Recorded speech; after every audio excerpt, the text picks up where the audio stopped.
Welcome to my channel. It's me Chandini. So మా 7 days ట్రిప్లో ఇది డే 3. మేము డే 2లో నైట్ అరకులో స్టే చేసి ఎర్లీ మార్నింగే ఇంకా అరకులో చూడాల్సిన Borra caves and Katika water falls ఇవన్నీ ఉన్నాయని చెప్పి టిఫిన్ చేసేసి ఇంకా స్టార్ట్ అయిపోయామన్నమాట. మోస్ట్ ఆఫ్ ద బొర్రా కేవ్స్కి నియర్గా ఉన్న టిఫిన్ సెంటర్ ఇవన్నీ చిన్న చిన్నగా రోడ్ పక్కనే ఉంటాయి. ఎవరికి ఎక్కడ కంఫర్టబుల్ అయితే అక్కడ ఆగి తినేస్తారు. సో మేమైతే బొర్రా కేవ్స్కి రీచ్ అయిపోయాము. 10కి ఓపెన్ చేస్తారు. మేము వెళ్ళింది 10కి. మేము వెళ్ళేసరికి 10 అయింది. ఇక్కడ అరకులోని బిగ్గెస్ట్ జిప్ లైన్ అయితే ఇక్కడ ఉంది. బట్ అది ఇప్పుడు ప్రెసెంట్ అండర్ రిపేర్లో ఉందంట. బట్ నేను చాలా మిస్ అయ్యాను. ఉంటే బాగుండు అని చెప్పి అనుకున్నాను. నాకు అడ్వెంచర్స్ లాంటివి ఇష్టం అన్నమాట. ఇంకా సర్లే చిన్న జిప్ లైన్ ట్రై చేశానన్న సాటిస్ఫాక్షన్తో ఇంకలా ఊరుకున్నాను. బొర్రా కేవ్ మనం పైనుంచి కిందకి దిగాలి, కింద ఉన్న గుహల్లోకి వెళ్ళాలన్నమాట. సో ఇంకలా దిగి వెళ్తున్నప్పుడు మధ్యలో పక్కన చిన్న చిన్నగా కోతులు కానీ నేచర్ కానీ వాటర్ కానీ అవన్నీ బాగుంటాయి చూడ్డానికి. అలా చూసుకుంటూ కిందకైతే దిగేస్తాము. అప్పుడే ఓపెన్ చేశారు, అయినా చూసారా ఎంత రష్ ఉందో. ఇది Guna caves, Manjummel boys movie వల్ల గునా కేవ్స్ ఎంత ఫేమస్ అయిందో, జగదేక వీరుడు అతిలోక సుందరి వల్ల ఈ బొర్రా కేవ్స్ అంత ఫేమస్ అయిందంట. సో అరకు వచ్చిన ప్రతి ఒక్కరు ఇది పక్కాగా విజిట్ చేసి అయితే వెళ్తారు. సో మేమైతే ఎంట్రన్స్ దగ్గర ఎంట్రన్స్ టికెటే చాలా లైన్ ఉంది. ఆ లైన్లో నుంచుని తీసుకుని వచ్చి ఇక్కడ అంతా తిరిగి పోనీ ఇక్కడ వర్షం వచ్చినా ఎండ వచ్చినా డైరెక్ట్ లోపల పడుతుంది. ఆ ముందు రోజు వర్షం పడడం వల్ల కింద అంతా బురద బాగాలేదు, సఫోకేటింగ్ అనమాట. అంతమంది జనంలో చాలా సఫకేషన్ వచ్చేసింది. సఫకేషన్ అంటే కొంచెం ఊపిరాడినట్టు, లైక్ చిరాగా ఇబ్బందిగా ఉన్నట్టు అంత ఇది వచ్చేసింది సఫకేషన్. ఇది ఇంకా వీళ్ళు టూరిస్ట్ అట్రాక్షన్ కోసం లైట్స్ అవన్నీ పెట్టి ఇది చేశారు. సో అంటే దిగుతాం ఎక్కుతాం అనమాట. ఈ కొండలు ఏముండదు, అంటే ఏదో ఉంటుందని ఎక్స్పెక్ట్ చేసి వెళ్తాం. బట్ అక్కడ లోపల కొండలు, ఆ గుహలు, ఆ లైటింగ్స్తో మెరుస్తాయి ఎక్కడం దిగడం తప్ప అంతేం లేదు. కాకపోతే ఇది సీజన్, మేము వెళ్ళింది సీజన్ నవంబర్, డిసెంబర్, జనవరి అనేది అరకుకి ఫుల్ సీజన్ అనమాట. ఈ స్టెప్స్ ఎక్కుతుంటే చాలా భయం వేసింది. నిలువుగా ఉన్నాయి అండ్ పట్టుకోవడానికి ఒక్క సైడే ఉంది. లైటింగ్స్ అలా ముఖం మీద భలే మెరుస్తుందని చెప్పి అలా నార్మల్గా వీడియో అయితే తీసుకున్నాను. అసలు ఖాళీ లేదు. ఇంకా అలా బయటకు వచ్చేసాం. మేము 1 hour పట్టింది లోపల అంతా తిరిగేసరికి. 11:30 అయింది. చూసారు ఎంతమంది రష్ ఉన్నారో. So as soon as possible ఎంత వీలైతే అంత త్వరగా బొర్రా కేవ్స్కి అయితే వెళ్ళండి. ఇక్కడ హ్యాట్ బాగుంది అని చెప్పి నేను సిరికి హ్యాట్ అయితే తీసుకున్నాను. తనకి తీసుకోవడమేమో కానీ ఇంటికి తీసుకెళ్ళేలోపు నేనే సగం వాడేసాను ఆ హ్యాట్ మొత్తం. ఎందుకంటే ఎక్కడైనా ఫుల్ ఎండ తగులుతుంది.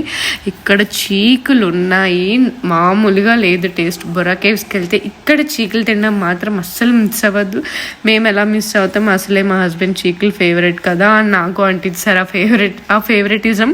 ఇంకా చీకులు తీసుకుని ఫుల్గా తినేసి బాగా తిరిగేసాము. ఎనర్జీ డ్రైన్ అయిపోయింది.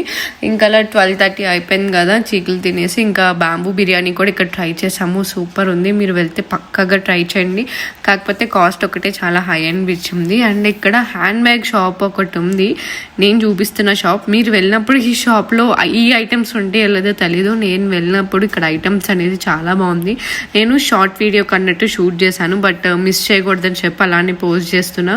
చాలా అంటే చాలా బాగున్నాయి. బ్యాగ్స్ రీజనబుల్గా ఉన్నాయి. నేనైతే 4 to 5 bags ఇక్కడ తీసుకున్నాను. అంత బాగున్నాయి అనమాట. కాస్ట్ కూడా చాలా రీజనబుల్. లైక్ ఏ ఏజ్కి తగ్గట్టు వాళ్ళకి ఆ ఏజ్కి తగ్గట్టు బ్యాగ్స్ ఉన్నాయి. చిన్నపిల్లల దగ్గర నుంచి ఆంటీస్ వరకు 20s ఏజ్ వాళ్ళే, అంటే లైక్ ఎవ్రీ ఏజ్ గ్రూప్కి ఇక్కడ బ్యాగ్స్ చాలా అంటే చాలా రీజనబుల్ ప్రైస్లో వచ్చినాయి. ఈ అంకుల్ షాపే అది. మేము బొర్రా కేవ్స్ నుంచి రిటర్న్ కటికా వాటర్ ఫాల్స్కి వెళ్దాము అని చెప్పి వెళ్తుంటే ఈ ట్రాఫిక్ నాకు అనిపించింది, వీళ్ళందరూ ఎప్పుడు వెళ్తారా బాబు ఆ బొర్రా కేవ్స్కి. మేము వెళ్ళేసరికి అది ఫుల్ అయిపోయి ఉంది. వీళ్ళందరూ మళ్ళీ ఎప్పుడు అక్కడికి రీచ్ అవుతారు, అదంతా చూసి మళ్ళీ ఎప్పుడు బ్యాక్ అవుతారా అనిపించింది. ఉండే కొద్దీ ట్రాఫిక్ పెరుగుతూనే ఉంది. ఈ ట్రాఫిక్ చూసి కటికా వాటర్ ఫాల్స్ ఈసారికి స్కిప్ చేద్దాము అని చెప్పి అనిపించి మేమైతే స్కిప్ చేసి బ్యాక్ వచ్చేసాము. ఎందుకంటే ఇంత వెయిటింగ్లో వెయిట్ చేస్తే ఈ వెయిటింగ్ అంతా కంప్లీట్ వెళ్ళేసరికి అక్కడ క్లోజింగ్ టైం అయిపోద్ది. మా డే కూడా వేస్ట్ అయినట్టు ఉంటుంది. దాని బదులు మేము వేరే లొకేషన్ దగ్గర ఆ టైం స్పేర్ చేసుకోవచ్చు కదా అని చెప్పి చాపరాయి వాటర్ దగ్గరికి అయితే స్టార్ట్ అయ్యాము. వెళ్ళే దారిలో మేము ట్రాఫిక్లో ఆగిపోయాము. ఎందుకంటే ఆబ్వియస్లీ అటు వెళ్ళాలంటే వుడెన్ బ్రిడ్జ్ దాటుకుని వెళ్ళాలి. ఆ వుడెన్ బ్రిడ్జ్ దగ్గర ఎంత ట్రాఫిక్ ఉందనేది నేను ప్రీవియస్ వీడియోలో మీకు ఆల్రెడీ చూపించాను. ఎవరైనా చూడకపోయింటే వెళ్ళి చూడండి. మన ఛానల్ని లైక్ చేయండి, షేర్ చేయండి, సబ్స్క్రైబ్ చేసుకోండి ఎవరైనా ఫస్ట్ టైం చూసినట్టయితే. సో ఫైనల్లీ అదే రోజు బొర్రా కేవ్స్ చూసుకుని తినేసి చాప్రాయ్ వాటర్ ఫాల్స్కి అయితే వచ్చాము. ఇక్కడ మనిషికి 50 రూపీస్, చిన్నపిల్లలకి 30 రూపీస్ అనమాట.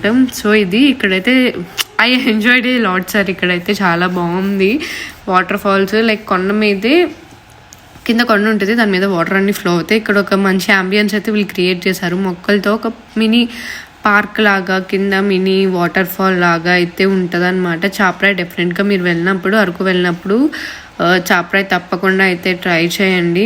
ఇక్కడ వాటర్ ఫ్లో అవుతూ ఉంటే కొండ కనిపించినప్పుడు స్టెప్ వేయచ్చు, ఇంకా వాటరే కనిపిస్తుంది, కింద ఏముందో కనిపించట్లేదు అనుకున్నప్పుడు చూసుకుని అడుగు వేయాలి. కింద చాలా లోతుకుంటుంది అనమాట వాటర్. ఎక్కడైతే ఇక్కడ చూడండి ఫుల్ వాటర్ కనిపిస్తుంది, దాని కింద రాయి ఉందా లేదా అనేది అడుగు పెట్టి మనం టెస్ట్ చేసుకోవాలి. లేదు అని చెప్పి ఎక్కడ రాయి ఉంది కదా నెక్స్ట్ కూడా రాయి ఉంటుందని గుడ్డిగా వెళ్ళిపోతే అక్కడ కింద గోతులో పడతాము. సో అడుగు చూసుకుని చాలా జాగ్రత్తగా వేసుకోవాలి. వాటర్ అయితే చాలా ప్యూర్గా అయితే ఉన్నాయన్నమాట. ఇంకలా మేము అటు ఇటు చాప్రా మీద చాలా అంటే చాలా తిరిగేసాము. లైక్ వాటర్ కూడా ప్యూర్గా ఉన్నాయి కదా, అండ్ కొంచెం వాటర్ కనిపించిన దాంట్లో కూడా అడుగులు వేసుకుంటూ స్లోగా అటు ఇటు దాటాము. కొంచెం అడ్వెంచరస్ టైప్లో కూడా ట్రై చేద్దామని చెప్పి. అక్కడ చాప్రా దగ్గర ట్రైబల్ డ్యాన్స్ కూడా ఉంది. వాళ్ళు కావాలితే వాళ్ళ మళ్ళీ రెడీ చేస్తారు, ఆర్ఎల్స్ వాళ్ళతోనే డాన్స్ వేయచ్చు. అమౌంట్ అనేది పే చేయాలి.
అలా చాలా ఎంజాయ్ చేసాం అనమాట. ట్రైబల్స్తో డాన్స్ వేస్తూ. కావాలితే వాళ్ళల్లో రెడీ చేయమన్నా చేస్తారు, నాకు అంత ఇంట్రెస్ట్ లేదు, అంత రెడీ అయ్యేది లేదు. జస్ట్ వాళ్ళతో అలా డాన్స్ చేసి ఎంజాయ్ చేసాము. పాడేరు అయితే వెళ్ళిపోతున్నాం. వనజాంగిలో తెల్లారే వ్యూ పాయింట్ చూడాలి అని చెప్పి. వనజాంగిలో స్టే కావాలితే స్టేస్ ఉంటాయి, హోటల్స్ ఉంటాయి, క్యాంప్ టెంట్స్ కూడా అవైలబుల్ ఉంటాయి. మాకు రిలేటివ్స్ ఉన్నారని రిలేటివ్స్ ఇంట్లో అయితే మేము స్టే చేసాము.